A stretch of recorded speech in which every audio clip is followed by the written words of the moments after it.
God, my sexy pirate lizard man fanfiction just writes itself, doesn't it? Wait until I recover from a thrust, the moment at which I'm at my weakest, said buff Sam Elliott, legs off kilter, gasping through his passion.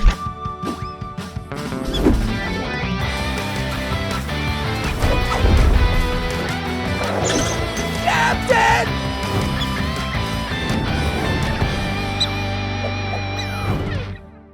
How's it going, boys, girls, and squirrels, and welcome to another episode of the Mighty Nein, a show that has almost immediately become my new most anticipated series of the year. Now, before you jump at my throat in the comments about what I just said, let me clarify, I know I kinda used the word anticipated wrong just then. Danny, how can you anticipate a show you're actively watching? Also, no shit, it's your most anticipated show of the year now. It's December. That second critique, valid. Me saying that this is the show I'm most looking forward to watching this year when it's December 3rd doesn't really hold a ton of weight. Not a lot of competition anymore. Other than Percy Jackson Season 2, this kind of has to be my most anticipated show of the year by default. However, just because the show is currently coming out doesn't mean I can't still anticipate it. I look forward to every episode that comes out so much, more so than any other show I've watched this year. And that's what I'm talking about. This show has the most exciting first episode that I've seen this whole year. No other show has gotten me this excited to watch the rest of it after just the pilot episode, and that's saying a ton. If we're including anime, which I am, this has been a stellar year for animation. But the Mighty Nein has set up a world, tone, and characters that have gripped me in a way that no other show has fully managed to accomplish this year. All of that is to say, I was thoroughly impressed with my time watching the first episode of The Mighty Nein, so let's see if the other episodes can live up to those expectations.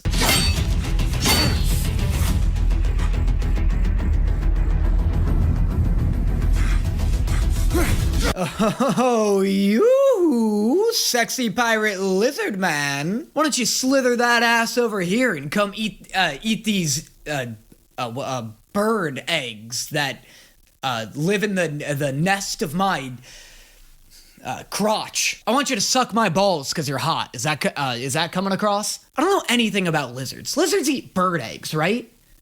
No. Birds eat lizard eggs? Eggs eat bird lizards. That's it. That's the order. Wait for a moment of weakness. When I'm recovering from a thrust, when my legs are off kilter.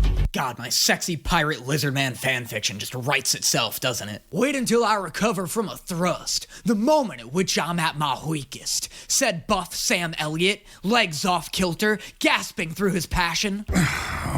Never underestimate your enemy. I'll never be good at this.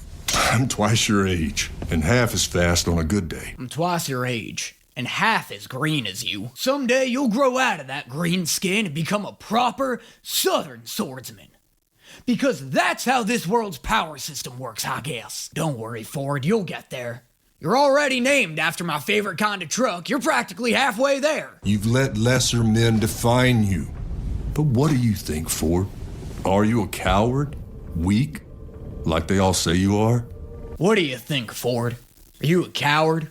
Weak? Like they all say you are? I didn't know people were saying these things about me. Are you just as ugly as everybody says, or are you gonna prove them wrong? Who have you been talking to about me? Fun fact, that skit kinda actually happened to me in real life once. In high school, I used to wear a leather jacket every day, and I never took it off. It was a part of my iconic character design. And one day, when I was standing in the lunch line, this girl standing in front of me turned around and said, God, you know what? I just love your style, Danny. Oh my God. Thank you so much. That's so sweet. You just dress for you. You wear whatever you want and you don't care what anybody says about your clothes. And then she walked away and I was just left standing there like, well, what are people saying about my clothes? found me. I want to stall. Don't matter. It's here. Alright, Odysseus, who the fuck did you piss off? Considering he just said he found me and then stepped outside to a massive storm, I really can't see how this wouldn't involve Poseidon.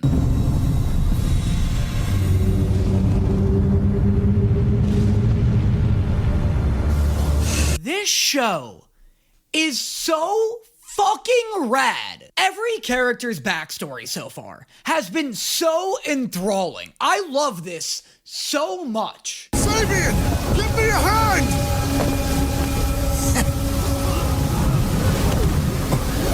Hey, dumbass. You're also on this ship. If it sinks, you sink.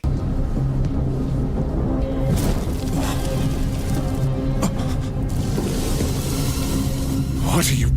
Hey, dumbass, you're on this ship too. If it explodes, you explode.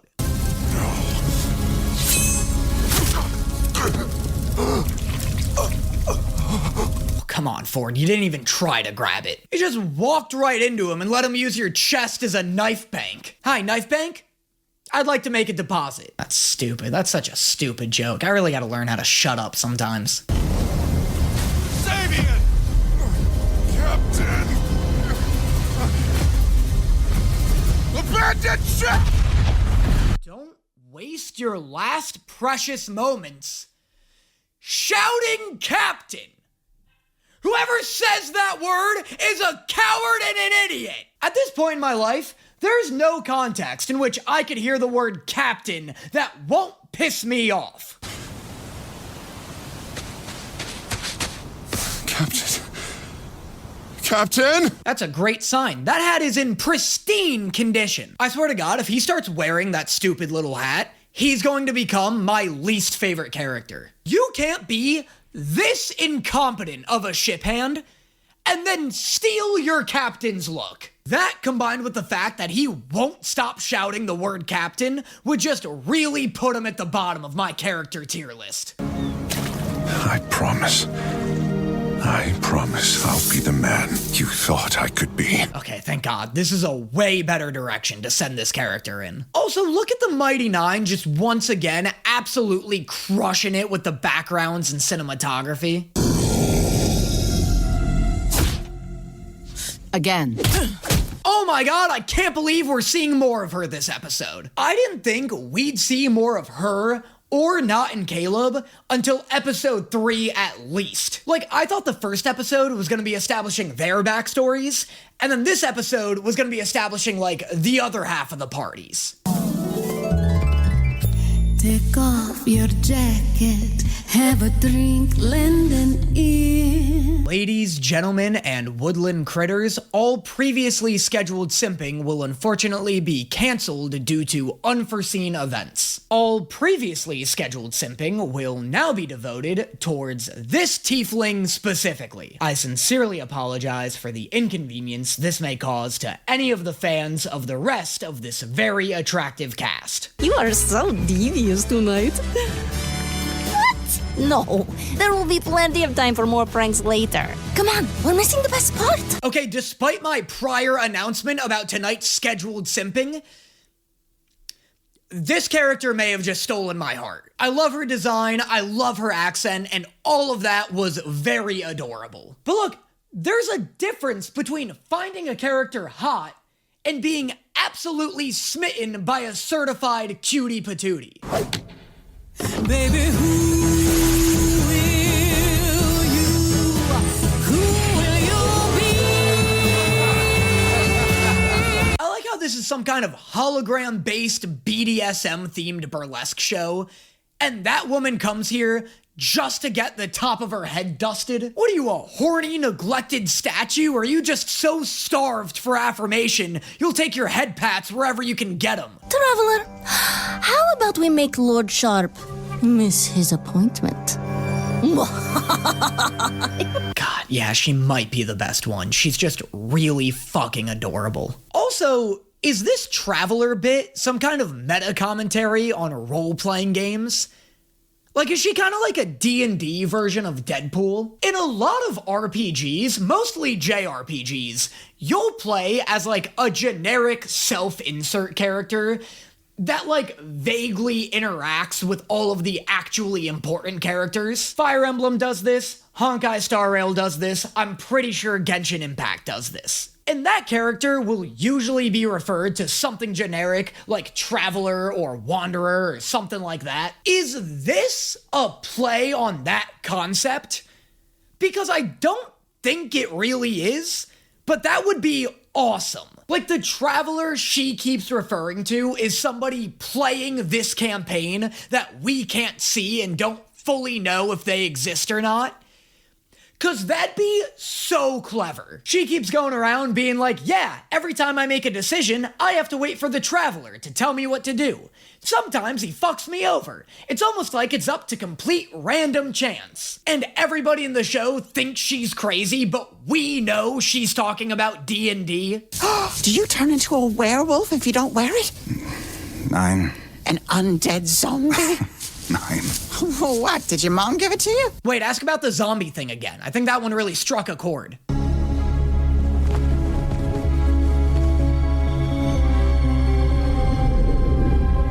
Oh, let's go. Is this a fucking vampire?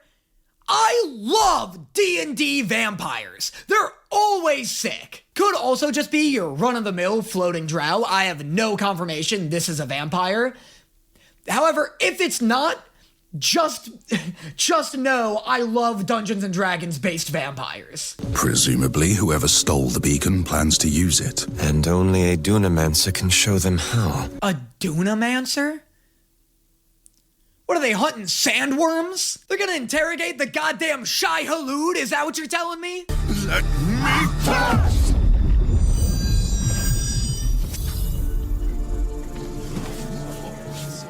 Welcome to Nicodranus, sir. Crazy for a sword to have the ability to pacify people? Like, does it not want to get drawn? That's like having a gun that shoots peace treaties. Like, if friendly, why gun-shaped?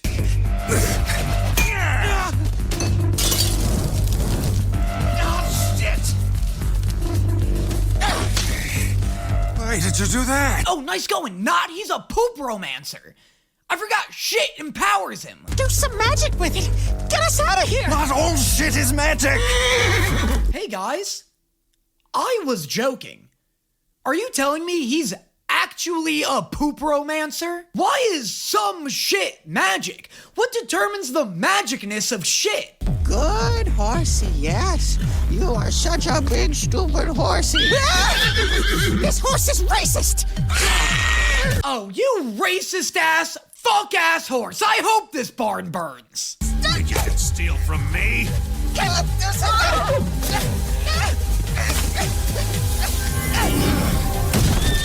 First off, I like how if Caleb didn't release that horse, it probably would have killed Knot. Knot was nowhere near winning that fight. The hunters could have left the barn, and the horse probably would have dealt with Knot on its own. Second, I like that feathers created wind magic.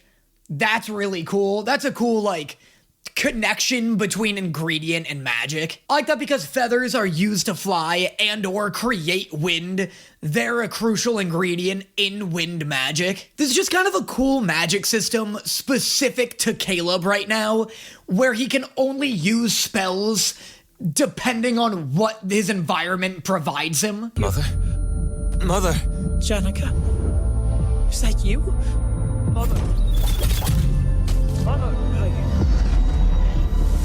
What a horrific series of flashbacks to have in the middle of a conversation with your son. That's so sick, though. I love that the more these people reincarnate themselves, the more insane they become. Or is it her typhoid doing that? Or fucking whatever nonsense fantasy disease she has. It's definitely not typhoid. I can't tell, but I do like the idea that, like, the more you're reincarnated, your memories start to blend together and you forget which lifetime you're currently living. Kick him again! Harder! You little loser, stay down! Pissant can't even put up a fight. Oh, they're playing Kick the Poor! The exciting new street game sweeping the nation! was you gonna do? Try to mommy? Oh, he should have jumped in. You're never too old for Kick the Poor. It's a game for all ages, but varying social classes. Oh, sorry, mate.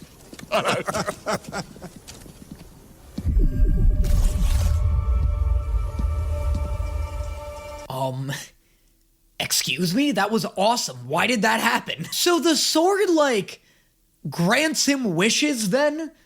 Sort of. It kind of just, like, does whatever he wants it to do. In that case, when he bumped into that guy, was his initial thought, man, I wish I was as handsome as that dude? And then the sword made him as handsome as that guy?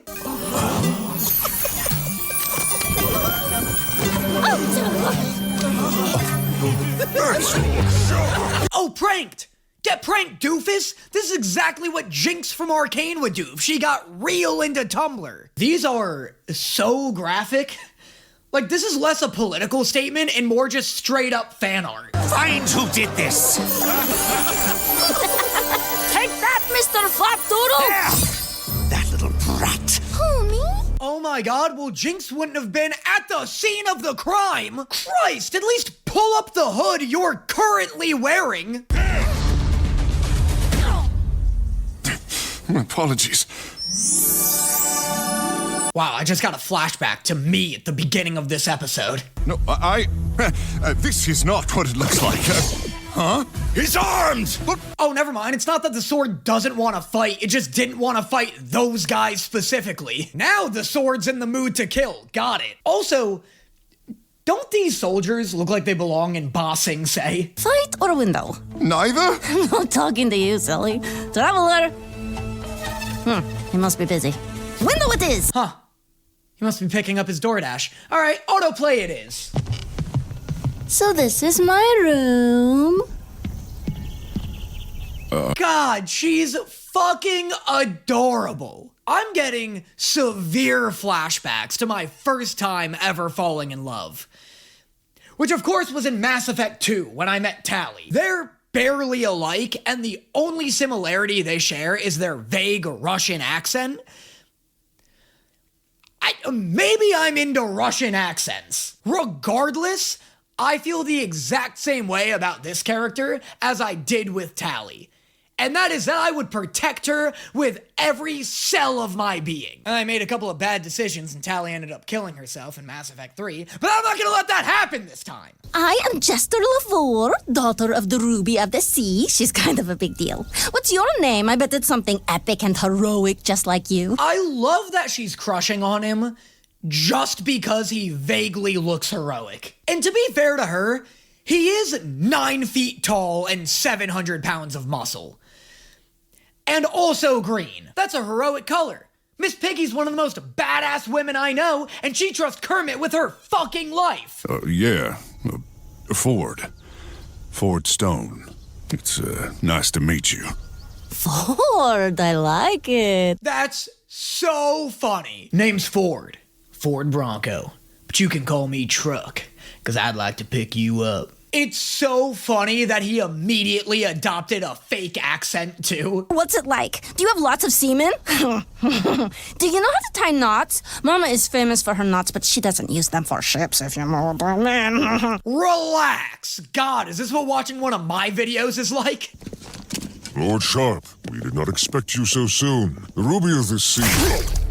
I'm not here for her. Wow, what a power move. What a power move from both of these people.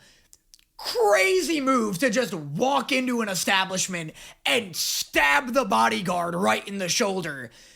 Equally, if not crazier move to just stand there and take it, though. Like, this Minotaur is having a conversation with this man right now, as if he just stepped on his foot. Also, Jester's silly little prank from earlier, not feeling so cute and innocent now that her mom's club is being raided and its workers tortured. Like, your mom does a whole performance about how sexy and cool wearing masks is, and you didn't cover your face? She runs the Pilotrov Hotel. She will keep you safe. But Mama, you said I have to stay where I can see the chateau. I always have to see it. You said... I was wrong. Yeah, Yeah, and then you committed an act of terrorism and got my bodyguard killed, so, you know, kind of thinking on my feet with this one. I beg you, sir.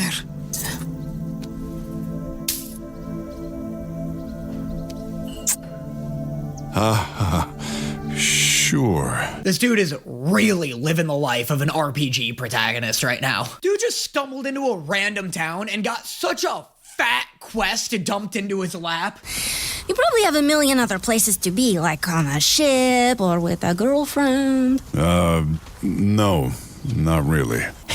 Score. Look, I haven't played a lot of D&D, but I have seen a lot of videos of Matt Mercer telling me how to play D&D. And so far, this show goes against everything he told me not to do. Rule 1, don't split the party. This party's split to shit. This must have been a nightmare to DM. Rule 2, don't let player characters romance each other. I want these two to fall in love so badly, I'd actually pay to see it happen. Again, I don't really play enough D&D to really comment about these rules, and all rules can be broken, but where I'm getting at with this is I love the fact that I can't see the original game being played here. Like, the fact that it feels like this show is breaking the usual rules of what I know D&D to be based around makes me so much more excited for this story, because my biggest reservation with getting into Critical Role, watching Vox Machina, and watching this was the fact that I was afraid I would see the strings controlling the system. Like, I never want to find myself on the edge of my seat during some major plot point and then get taken out of it because my brain will inevitably be like, well, X, Y, and Z can't happen because that would never happen in a real D&D game. You know, like, I don't want to feel the limitations of this being an adaptation of a D&D podcast, and so far, I don't feel any of those. Listen, about that captain thing. Huh? No big deal, but it might be better to drop the captain part. Yeah, that's a good call. It's best to shut that shit down early. The second you start letting people call you captain, they will never shut up. It is everything you will ever do and could be, containing every choice you could make, and every choice you already have. The giant D20 is a prediction machine. That's awesome. That's so funny, but not, like, stupid enough that I can't take it seriously. I love that shit. And I feel like that also lends itself to my theory that the Traveler is Matt Mercer.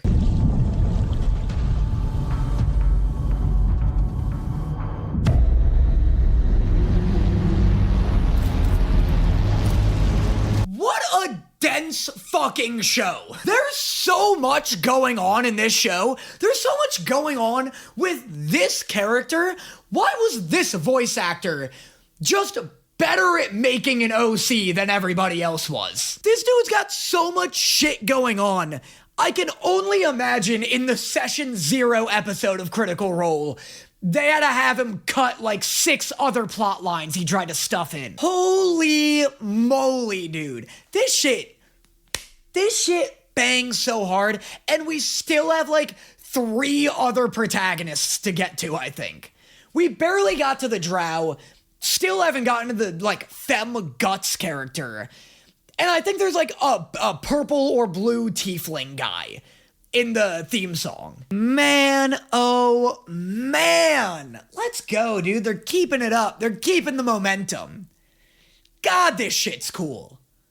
Fuck, should I have gotten into Critical Role? I don't have time to get into Critical Role. I guess that's why this exists. I guess I don't have a reason to after watching this. Let me know in the comments if, like, listening to the D&D campaign is worth it after watching one of the shows, or if you kind of have to go in the opposite order, if you have to like listen to the podcast and then watch this. I'm loving this, dude. This is so sick. I love the characters. The world is really interesting, which was like my main issue with like a lot of D&D adjacent things. I love Baldur's Gate, the world of Baldur's Gate isn't necessarily, like, enthralling to me. It's just, like, the writing and the characters, everything around it is great. But I'm not, like, you know, going out to find some, like, lore-accurate Baldur's Gate, like, merch. You know what I mean? Like, the set design and world of, like, a Game of Thrones is so cool and unique to me that, like, if I were to cosplay something from Game of Thrones, I feel like there's so many options I'd love to pull from, and that could probably be because I'm just more of a fan of Game of Thrones, but, like, a Jon Snow, like, Night's Watch cloak is sick. I love, the Tully armor that looks like fish scales. The fucking Lannister armor looks crazy. Meanwhile, my biggest issue with the Dungeons & Dragons movie was that, like, the world wasn't anything that, like, made me want to go and learn more about it. And I guess that's honestly probably because the world has to be, like, enough of a blank slate that, like, anyone can kind of, like, mold it. And that's a lot of the appeal of Dungeons & Dragons, is that it really rides that line between, like, totally malleable, but with just enough structure to, like, get you where you need to go. This, though, is fully engrossing me in its world. Like, I would read an encyclopedia about this specific world. And from what I've heard, the Critical Role is starting to, like, what am I thinking of? Meiosis? One of those? Starting to break off from D&D's lore and, like, morph into its own canon, which I'd so much prefer. Like, again, that's the shit that's gonna get me excited to delve deeper into this. Anyway, I'm exhausted. This was a great episode. Let me know in the comments what you thought of this episode, what you're thinking of this series, how it compares to the Vox Machina, and I will see you guys next time. Is it obvious the way I search the room? Barely take